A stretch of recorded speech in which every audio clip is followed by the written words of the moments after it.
সবচেয়ে শক্তিশালী ঘূর্ণিঝড়, বঙ্গোপসাগরে শক্তি বাড়াচ্ছে ভয়ঙ্কর ঘূর্ণাবর্ত।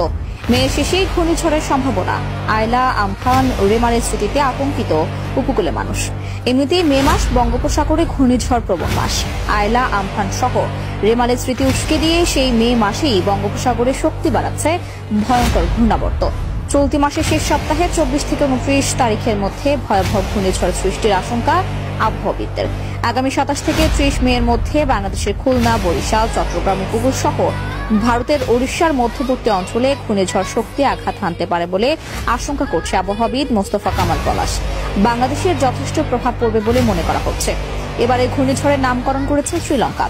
বাংলাদেশের তরফে ঘূর্ণিঝড়ের আশঙ্কায় পশ্চিমবঙ্গ এবং খুলনায় সবথেকে বেশি প্রভাব পড়তে পারে বলে মনে করা হচ্ছে। আবহাওয়া সংক্রান্ত সতর্ক বার্তাটি নিশ্চিত করেছে বাংলাদেশ আবহাওয়া দপ্তর।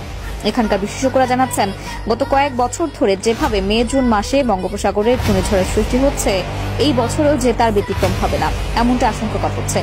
যদিও বঙ্গোপসাগরের ঘূর্ণাবর্তটি কতটা শক্তি সঞ্চয় করে ঘূর্ণিঝড়ের রূপ নিবে তা নিয়ে কিছুটা ধোঁয়াশা রয়েছে। আগামী 2 থেকে 3 দিনের মধ্যে অনেকটাই পরিষ্কার করে বলা যাবে বলে মনে করছে আবহাওয়া অফিসের কর্মকর্তারা। এখনো পর্যন্ত কোথাও কোনো সতর্কতা জারি করা হয়নি। বলে রাখি, 2020 সালের 20 মে বাংলাদেশের উপকূলে আঘাত এনেছিল ঘূর্ণিঝড় আমফান, যার জেরে বাংলাদেশ ও ভারতের বিস্তীর্ণ এলাকায় ব্যাপক ক্ষয়ক্ষতি হয়েছিল। তার আগে 2009 সালের মে মাসেই উপকূলে আঘাত হানে ঘূর্ণিঝড় আয়লা। তার জেরেও সুন্দরবনের বিস্তীর্ণ এলাকায় ব্যাপক ক্ষয়ক্ষতি হয়। আবহাওয়াবিদরা বলেন, বিশ্বের সবচেয়ে প্রাণঘাতী ঘূর্ণিঝড়ের উৎপত্তিস্থল বঙ্গোপসাগর। শেষ 200 বছরে বঙ্গোপসাগরে সৃষ্ট ঘূর্ণিঝড় প্রাণ কেড়েছে লক্ষ লক্ষ মানুষের। বঙ্গোপসাগরের ত্রিভুজাকৃতি ও ভৌগোলিক অবস্থানই এই ঘূর্ণিঝড় সৃষ্টির কারণ। কিন্তু সম্প্রতি কি বাংলার উপর দিয়ে ঝড়ঝাপটা বেশি যাচ্ছে? ঘূর্ণিঝড় শক্তি নিয়ে মোস্তফা কামাল পলাশ জানান, একই সপ্তাহে আরব সাগরে আরেকটি ঘূর্ণিঝড় সৃষ্টির প্রবল আশঙ্কা আছে। আরব সাগরে ঘূর্ণিঝড়টি প্রথমে ও বঙ্গোপসাগরে ঘূর্ণিঝড়টি পরে সৃষ্টি হতে পারে। বিশ্ব আবহাওয়া সংস্থার আঞ্চলিক অফিসের প্রস্তুত করা নামের লিস্টের পরবর্তী 2টি নাম হল শক্তি ও মন্থা।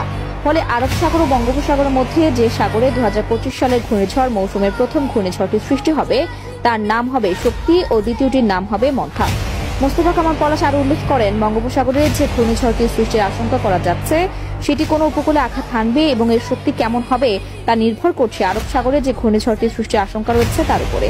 বঙ্গোপসাগরের যে ঘূর্ণিঝড়টি সৃষ্টির আশঙ্কা করা হচ্ছে তার 2-1 দিন আগেই যদি আরব সাগরের ঘূর্ণিঝড়টি শেষ হয়ে যায়, তবে বঙ্গোপসাগরের ঘূর্ণিঝড়টি বেশি শক্তিশালী হওয়ার আশঙ্কা রয়েছে। আবহাওয়ার পূর্বাভাস মডেলগুলো হতে প্রাপ্ত সর্বশেষ পূর্বাভাস অনুসারে বঙ্গোপসাগরের ঘূর্ণিঝড়টি 29 থেকে 30 মে এর মধ্যে উপকূলে আঘাত করার আশঙ্কা বেশি। তবে এখনই নিশ্চিত করে কিছু বলা যাচ্ছে না।